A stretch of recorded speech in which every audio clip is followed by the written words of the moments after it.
Hey, hola, compañía, ya tornamos aquí. Hoy vamos a aplicar unos chistes. Marcela, corta unas croquetas para que señor, hombre, que marcharemos unas croquetas, venga. Esto era de un padre que estaba ahí cogiendo la chatarra en su casa, en el patio, y se le acerca al hijo y le dice: oye, papá, que si tú me podrías ayudar con las matemáticas. Hombre, hijo, yo ya sabes que yo con las matemáticas voy muy bien, que por eso llevo el negocio de la chatarra yo solo, porque yo la matemática, madre mía. Dime, hijo, ¿qué quieres saber? No, que si me puede hacer una clase de refuerzo. De hombre, hijo, pues claro, vamos a hacer la reparación de la tabla del 4, por ejemplo. Dice, vamos a ver, 4 por 4, dije, dice, un todoterreno, papá. Bien, hijo.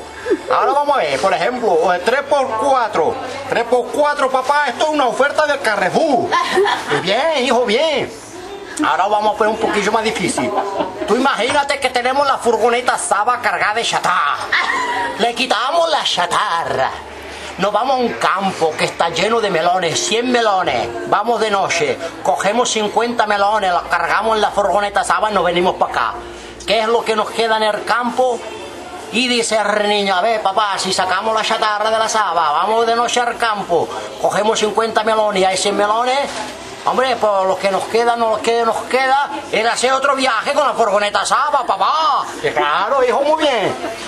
Luego, papá, yo te quería hacer una otra pregunta. A ver, ¿tú vas bien de geografía, papá? Y hombre, hijo, yo de geografía, madre mía, yo tengo unos estudios de geografía que no veas. ¿Qué es lo que quieres saber, hijo mío? Dice, yo quería saber, papá, ¿qué es lo que está más lejos? ¿Si la Luna o Córdoba? Hombre, hijo, vaya pregunta me está haciendo precisamente a mí, que la geografía. Y vamos a ver, hijo, tú desde aquí, ¿eres capaz de ver Córdoba?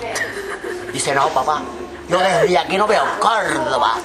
¿Y tú desde aquí ves la Luna? Dice, sí, papá, yo desde aquí veo la Luna. Entonces, ¿qué va a estar más lejos, hijo? Córdoba, coño, Córdoba. Vamos a ver, hijo, que ya veo que tú estás un poco en la parra. A ver si tú sabes, hijo mío, me sabes responder qué es lo que se ve desde lo más alto de Toronto. Y dice el niño, ¿desde lo más alto de Toronto? Pues no, papá, pues mira, hijo, desde lo más alto de Toronto se ve Toronto entero, Toronto entero, Toronto entero.